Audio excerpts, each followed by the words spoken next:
One, suddenly his whole hostile attack stance against me, um, that never would have happened. That's kind of telling. Second of all, she has absolutely no digital footprint. Um, this is not information like I looked up at the time. Um, I was later told by my sister, Candace, that she was married to a very prominent, legal or education, like they're a counselor, a mental, a licensed counselor. So, as he's the last tour before she was divorced, and I think the book she helped her last husband write was about emotional self-sufficiency. So somehow, because I'm in a situation where somebody has sexually assaulted me, where most fathers would at least, believe their daughters or say, I'm sorry you're going through that. I'm just not in a position to loan you money.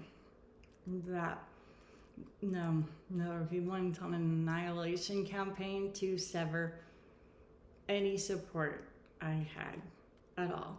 And I know at least 5 people that he called.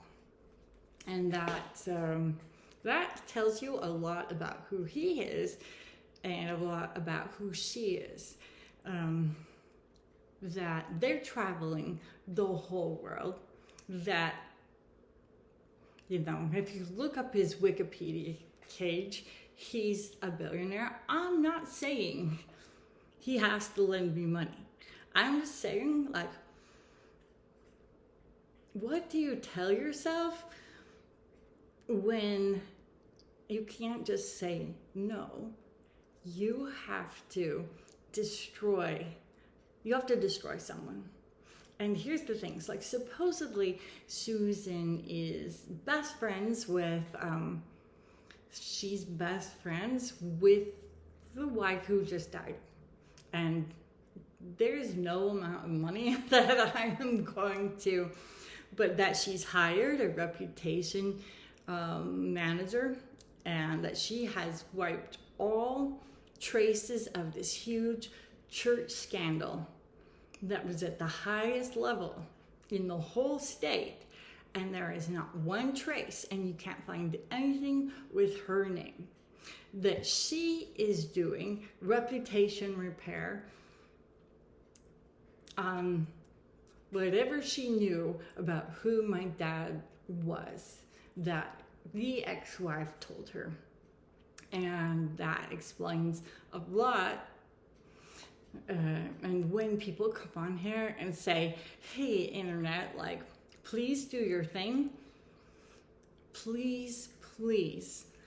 Part of the secret lies in, who she is and what she's doing. Because that is a calculating bitch. She is a puppet master. I mean, he's a terrible person, but I think she is outmatching him. And the fact that she's never met me, she doesn't know anything. Here is a credible email that actually included with it was the diagnosis letter of me having PTSD and the things that proceeded to happen. That she has, I believe, ghostwritten tons and tons of articles about mental psychology. She was married to a prominent counselor, psychologist for 20 years and Now, when you do a search on her name, all these like medical journals pull up that you can't find, like, she's not attributed in any of it. Like, her name is not on there. I think she's a ghostwriter. And I think she pretty much like counts herself as like a mental health or I don't know, expert.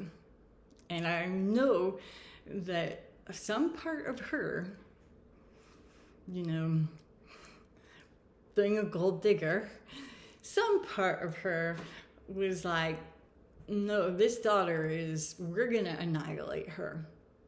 That they encouraged each other in the campaign. Now, all of that would have been fun because, like I said, I'm going through it. I'm dealing with my own stuff. I'm getting all these troubling reports that he is trying to destroy every last remaining tie I have. And I thought it was a one-time thing, quite honestly. I go to my regular psychiatrist that I've had for over 25 years. He's the one who has, like, I met him when my first husband left, and I'm a single mom, and counseling was free as a student at BYU, and I was like, this divorce like really messed me up, and the anxiety of having to be a sole provider for these two kids now, while he's actively abusing, the ex-husband is abusing me through the court system and refusing to pay, and I'm scared and I feel like we're going to be homeless and living in a cardboard box while there are babies on the street. Like I was terrified.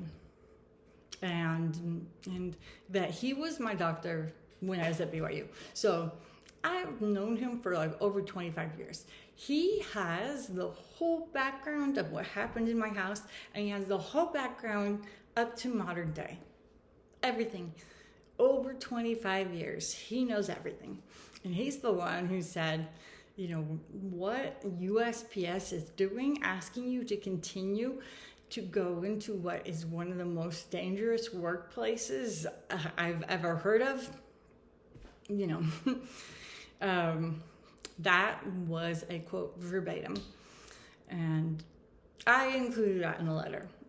And in order for me to return back to USPS, which is what I ultimately wanted to do, I was actually going to EMDR therapy, and I was doing a telehealth, but it was at the University of Utah, 1 hour every single week for over 60 weeks.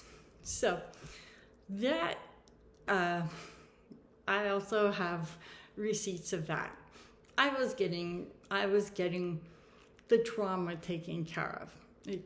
What my father did was awful, especially someone who's walking around with the name of father, and me underestimating who he was and what he was doing. But yeah, the two of them were an explosive mix, and at the time, the next time I went to my psychiatrist, who is one of the most well-respected, and he and the therapist at the Huntsman neuroscience, like the Institute for, and I'm getting trauma treatment. They're working in tandem at the end of, you know, this period of being, you know, having PTSD and wanting to return to work in a job I can see myself in long term. They're going to have a very, very strict evaluation, and I'm going to pass it. Like, I'm motivated to do the work. But when I go see my psychiatrist, Dr. David Polson at Alliance Behavioral Health, now, I talked to him about my father, and he said, you know, just put it out of your mind. Like, Don't like think about it. Don't let it bother you. Just move on with your life. And that's what I did. Going like, I'm looking back. I'm not going to have, like, I was vulnerable. I told him truthfully what I was going through. And he wanted to hurt me. He wanted to hurt me.